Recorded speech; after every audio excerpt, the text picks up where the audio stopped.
Donald Trump ha disparado el arancel más alto jamás visto contra China, 245% a todo lo que huela a Pekín. La Casa Blanca lo vendió como el Día de la Liberación Económica. Los mercados lo interpretaron como el Día del Armagedón bursátil. La lógica de Trump es simple. Si tu única herramienta es un martillo, todo parece un clavo. Y China es un clavo del tamaño de un portaaviones. El problema es que ese clavo sostiene el andamiaje de la economía moderna. Tierras raras, galio, germanio y un largo etcétera que dan vida a chips, automóviles, misiles, baterías y trenes de levitación magnética. Sin ellos, Estados Unidos retrocede a la edad de piedra digital. China respondió con un movimiento sólido. Cerró el grifo de los minerales críticos, nada de galio, del que Estados Unidos depende en un 98%, ni germanio, 80%, ni imanes de alto rendimiento. Los barcos que ya venían en camino quedaron varados en puertos chinos. Los precios de referencia se dispararon. Las cadenas de suministro occidentales crujieron.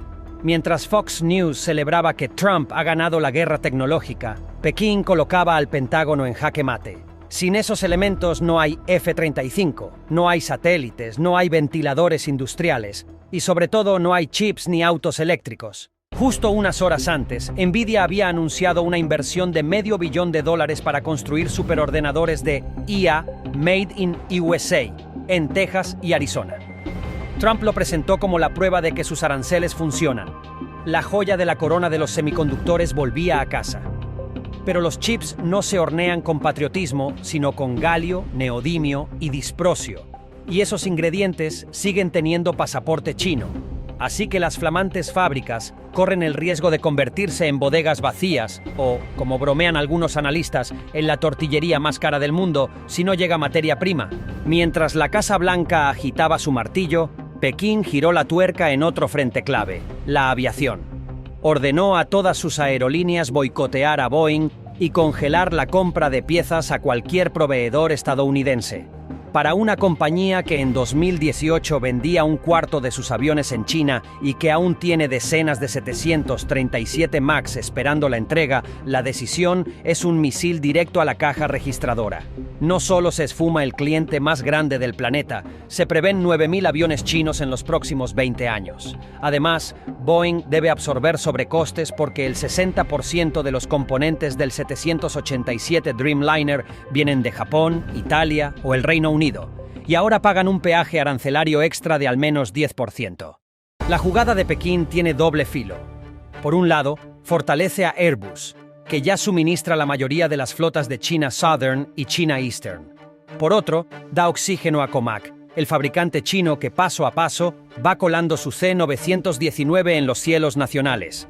Al descolgar a Boeing, China no solo castiga a Estados Unidos, también seduce a la Unión Europea con un caramelo. Si Washington te complica la vida con tarifas, nosotros podemos comprarte más A320 y pagar en euros o en yuanes. Es decir, más negocio para Europa y un golpe adicional a la hegemonía del dólar. Trump confiaba en que la presión arancelaria forzaría a Xi Jinping a ceder. En lugar de eso, cada golpe encuentra un contragolpe. 245% de ida, bloqueo mineral de vuelta, amenazas a la electrónica china, veto a Boeing, subidas al acero europeo, Europa coqueteando con Pekín. Y mientras los dos gigantes se dan puñetazos en el ring, Rusia vende palomitas desde la grada y cobra en rublos.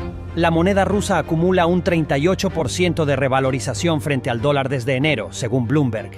A río revuelto, ganancia de pescadores. En Wall Street la fiesta es de infarto. Los inversores huyen de las tecnológicas. ¿Para qué quieres CIA sin galio? Y se refugian en metales preciosos o en divisas que no dependan de la Reserva Federal. El Dow Jones vive caídas diarias de 3 dígitos. Las acciones de semiconductores se desploman un 6% tras cada nuevo comunicado chino. El Departamento de Comercio admite, con la boca pequeña, que Estados Unidos carece de capacidad de refinado para la mayoría de las tierras raras y que la reindustrialización prometida por Trump tardará al menos una década.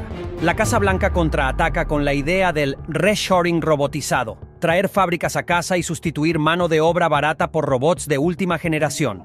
Pero hay dos problemas. Primero, los robots también llevan servomotores e imanes de neodimio. Sin China, no hay robots.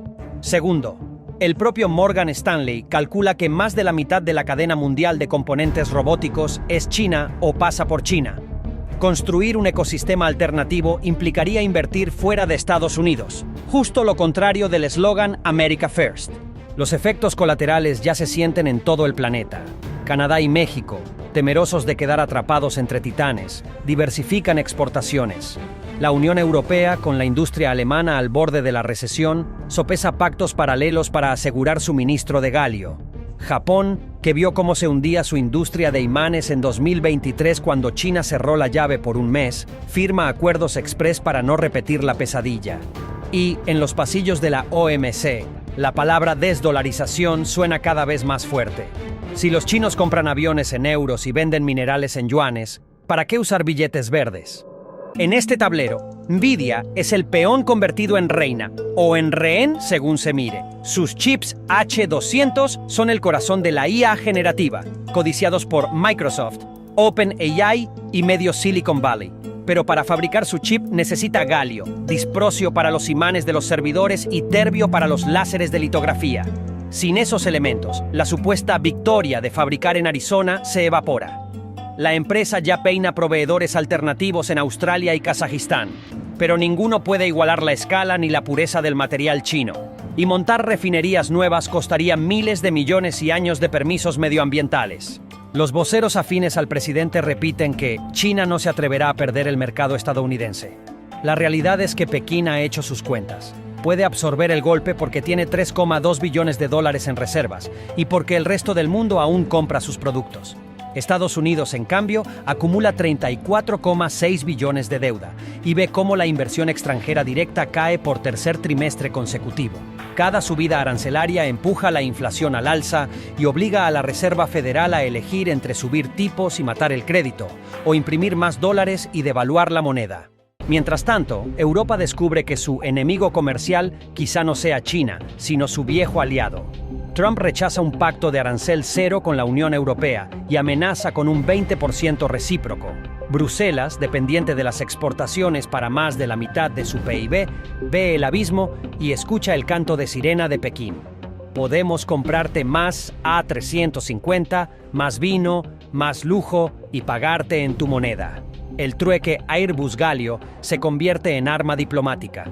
El gran riesgo es que el público se acostumbre a titulares de 245% aquí o bloqueo allá, como si fuera un marcador deportivo. Pero esto no es un partido de exhibición.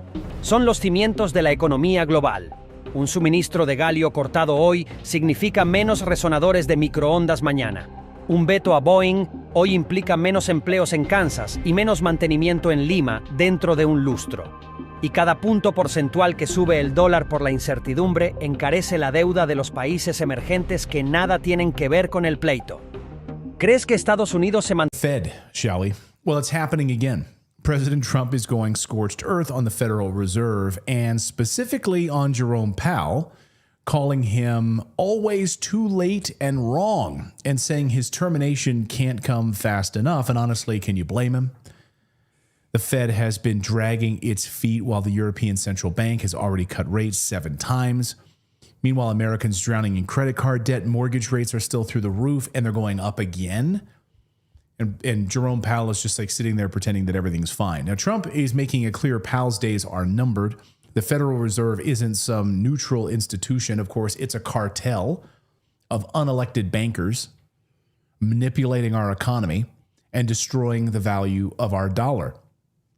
Want to know why we got into the Great Depression in the 1930s? Look no further than the Federal Reserve, the cause of it, the impetus for it. And Powell has been their poster boy for years. So let's dig into this when someone who actually gets what's going on here and has been demanding the end of the Fed. Joining us now is Chris Rossini from the Ron Paul Institute to talk all about this. And by the way, check out his incredible work here called Set Money Free, What Every American Needs to Know About the Federal Reserve. And Ron Paul, of course, wrote the foreword there. And Chris joins us now. Chris, great to see you. I know you and I are on the same page with ending the Fed, but maybe just at a high level, we can get into the pieces of why the Fed is awful for the United States of America. But what's happening here with Trump and Powell? What do you make of this back and forth? Yes, well, you're 100% correct. Like you said earlier, it's a criminal organization, perhaps the biggest one in our country besides the military-industrial complex. But the Fed is what fuels the military-industrial complex. It should not exist, the Federal Reserve. Two main reasons. Number one, they price fix interest rates, and nobody knows what the price of interest rates should be. It should be set by the marketplace between a lender of savings and a borrower of those savings that they want to invest. So a centralized Soviet-style board of federal governors picking what the interest rate should be should not exist. So that's number one. And number two is they counterfeit. And, there aren't too many federal crimes in the U.S. Constitution, but counterfeiting is one of them. And the government got around, okay, we're not going to counterfeit. What we're going to do is we're going to have this private bank, so-called private bank, counterfeit money instead. And that's why we have these trillion-dollar budgets. The value of our dollar is, compare it to when I was a kid, when my parents were a kid, and they got cheeseburgers for a quarter. That's because, nothing changed with the cheeseburger. It's the value of the dollar has dropped so far that it now costs, people can't afford McDonald's anymore. So those are the two main reasons, why the Fed should not exist. So President Trump says he's been way too lazy on this move to lower interest rates. Do you think, I think we've heard some rumblings that the Trump administration, or when he was candidate Trump and then President-elect Trump, that there was some discussion that they were going to end the Federal Reserve. Why do you think they haven't ended the Federal Reserve? I don't know if they can. The Fed is, I would say, more powerful than our government. This is a banking cartel, and it's even bigger than the United States. It's a part of all the central banks around the world. So it's one thing to say that you're going to end the Fed, and another thing to do it and get everybody to go, or enough people to go along with it. I think the Fed will end itself, and this has been Ron Paul's position, because it will create a financial crisis that it will not be able to salvage.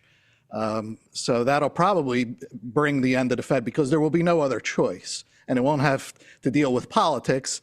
They'll just have to go, kind of like when we stopped all the COVID stuff. That was it. It was time to stop. So that's what I think is more likely. As far as the spat with Trump and Powell, President Trump doesn't know what interest rates should be either, in the same sense that I don't, and Powell doesn't, and Ron Paul doesn't.